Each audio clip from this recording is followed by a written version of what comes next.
Okay, recent studies have labeled ultra-processed foods as potentially harmful to our health, and a study published in the Journal of Nutrition linked high consumption of them to chronic conditions like cardiovascular disease, obesity, colorectal cancer.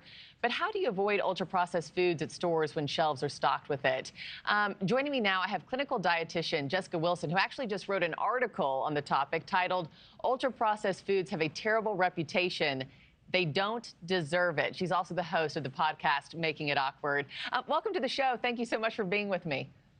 Thanks so much for having me. So I read your article, and in the title, it also says, "I'm a dietitian. Protein bars, packaged salad dressings, and frozen meals help me get the nutrients and fuel I need." I audibly gasped and went, wait, what?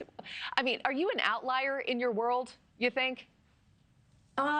No and yes, I will say, because a lot of the ultra processed foods people think about are chips, candy, soda. And so that's, automatically what people go to. They don't think about Trader Joe's or the things that we regularly buy at Costco, protein bars, as you say. So I think it's more how ultra processed foods are labeled rather than the broader picture of what we're talking about. So a protein bar, I mean, I just bought a few of them this weekend. Those aren't as bad for us as headlines make them out to be. I can keep eating them?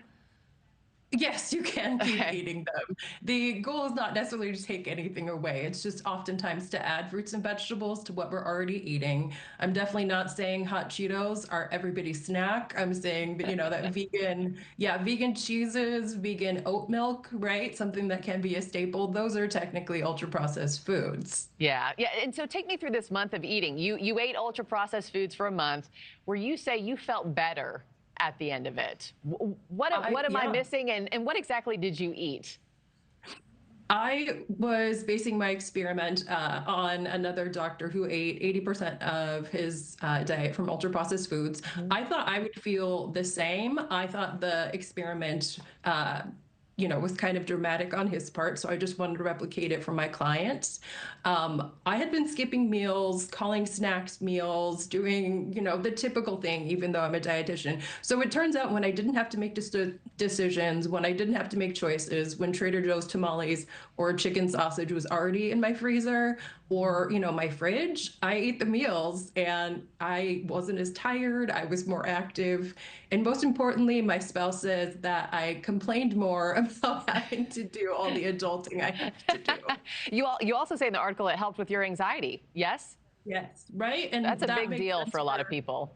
Yeah, when your brain is fueled, turns out it, works a lot better. Yeah, exactly. And the other thing I found interesting, you say you have a lot of patients come into you with analysis paralysis, and they're met with all these different headlines, with all these different voices telling them what's best, and they don't know who's right or how to cherry pick what's best for their lifestyle. What guidance do you give folks?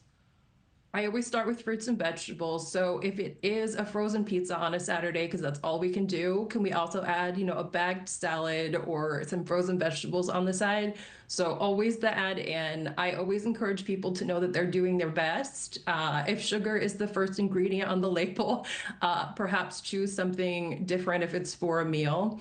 And yeah, don't sweat the small stuff. We don't have to be scientists to know that, hot dogs are not everybody's dinner, 5 or 7 days a week. Yeah. Well, you know what's interesting about hot dogs is people all the time are like, do you know what's in those things? I'm like, you can tell me over and over again. I love a hot dog. I'm going to keep eating it, along with that hot Cheeto you mentioned off the top. Absolutely. Jessica Wilson, we loved the article. It perked our ears up, so thank you for joining me this morning. Appreciate it.